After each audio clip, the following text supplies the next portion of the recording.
なんとなくきな臭さって堀江さんもお分かりいただけるかなって思うんですけど、今本当、傷ついた人間は鼻が利くんですよ。今の政治家を全部一緒くたに脳を出してるわけではなくてですね、傷ついたことがない人、傷ついてるって自分たちで思ってても、周りの国民からしたらそれ傷じゃないよ先生っていう人中に多くいるんだと思うんですよ。私たちの苦労からしたらあなたたちの先生苦労なんてねっていう苦労にたくさんいるんですよ。そうじゃないですか。僕は政治家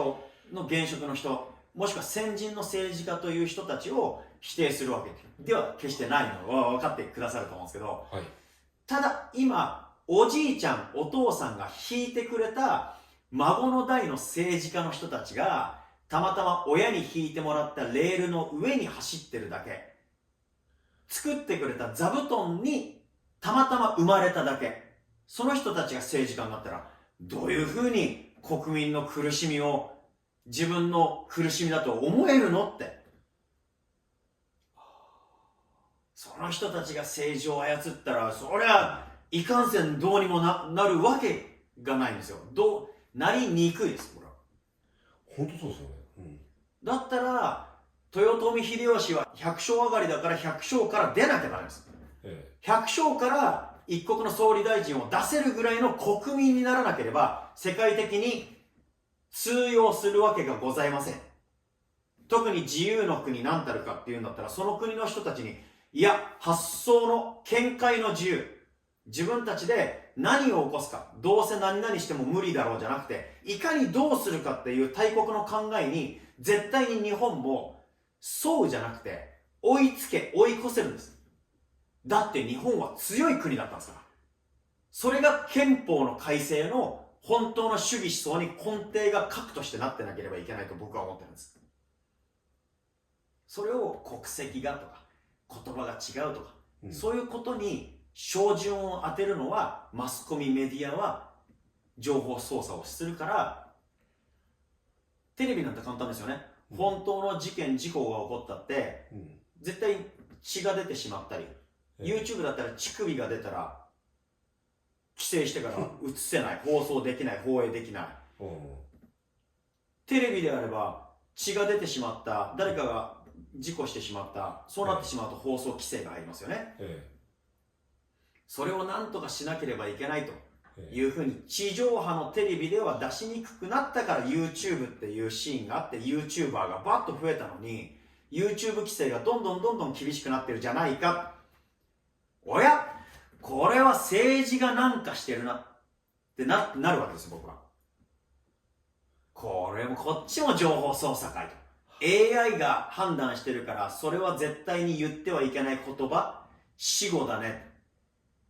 いや違うな。もうやりにくくなった YouTube 魅力も全然。だったらまたもう一周回ってからテレビがやりにくくなって地上波じゃ難しい YouTube も難しいってなったからまたテレビに戻りますよね。やったな日本の国はって。そっか。だから日本国憲法に関しても操ってるって言ったらオーバーですけど、そんなこと言ったらこの YouTube も僕のチャンネル自体もバンされちゃいますから難しいですけど、なんていうかね、騙されないでっていうのは本人自身たちの信念というものを信じた道を曲げないで。それが積み重なっていくことが絶対に本当のイデオロギーになっていくはずなので。私も本当同感ですし、ありがとうございます。で、そもそも今メディアにも含めてこの間の裁判局も含めてフリーメイソンっていうかね、メイソンってあるじゃないですか、フリーメイソンって、それじゃないですけど、そういうなんていうかああいう枠じゃないですけど、ブロック化されちゃっていく動きっていうのはあるんじゃないかと思うんですよ。今ロシアがほらああいうふうになって、こういう状況で、要は例えばロシア、中国どうのこうの、例えばそういうほらデータがいかないようにとかね、例えばそういう規制みたいなパソコンの、そういうのも大規模にこれからブロック化されていく可能性はあるわけですよ。その中で例えばそれ私は一つ言いたいのは、憲法改正をじゃあしちゃうという状況になるんであればですね、しちゃうという残念なことであればね、はい、じゃあ例えば今これまでも含めて要するに戦中ですね、はい、日本に来られたあなたの先祖の方も含めてですね、はい、そういう方たちも大勢いらっしゃった中で、はい、そういう人たちを無理やり連れてきたっていうことも中で、そういう居住区も川崎とかも含めて全国ある中でですね、はいはい、じゃあなんでそういう人たちへの偏見もしくは抑止っていうか差別、その差別をやめない限り、今でも在日差別っていうかそういうなんていうのかな、職も含めて、はい、そうやって追い出したりとかね、はい、偏見ですね。そうですね、はい、閉鎖政策、はい、国の政策も含めて、それをやめない限り、はい、もしくは例えば日本国籍を取らなくてもですね、はい、それの戦争中だったりそういう人たちの方たちに対してはね、はい、特例的なものを設けるべきだったと私は思うんですよ、これまでの政治の中で。要は日本国籍っていうか日本国民と一緒っていうかね、はい、そういうことをしてこなかった中で憲法を改正するのは怖いんじゃないのか、はい、私は恐れますね。差別、先ほどの堀江さんがおっしゃってた憲法に関してお話しすると、対外的にはですね、もう今の政治家も現職の人たちも、そんなの言われなくても分かってるよって言われることでしょうけど、YouTube でお話を動画で撮るんであれば、私が言うのに、喧嘩したことない人間が憲法を作ってもしょうがないと思うんですよ。はい、喧嘩して、喧嘩っていうのは大きく言うと、戦争とは言ってはいけないですけど、はい、喧嘩したことがない人間は、掛け合いができないです。掛け合いというのは、どこまでこっちが突っ込んで話せばいいのか。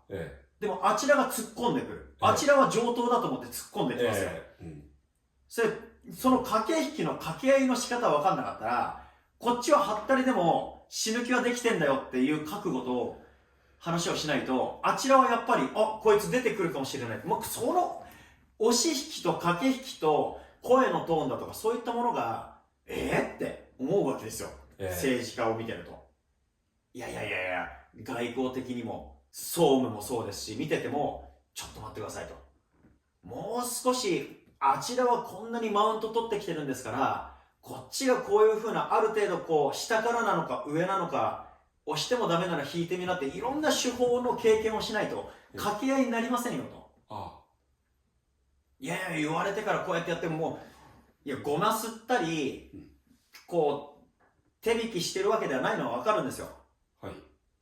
ただ、そのマスコミやメディアで流れていることだけが真実じゃないと思うんですね。はい。それが史実になっちゃうだけで、真実、事実じゃないじゃないですか。わかる。はい。でも、今のその外務大臣と、じゃあ、対外的な国家間のその話し合いがありますってなったとしても、絶対マウント取られてる日本っていうイメージを持ってる国民多いと思うんですよ。中を見たら、しっかりとした外務大臣が外交をしてて、家計をして、どちらかというとマウント取られたんじゃなくて、こちらもマウント取り返して、いい感じの五寸の話し合いができたっていうものは、流す人ってどこの新聞社、どこのチャンネルがあるのかなって僕は思うんですよ。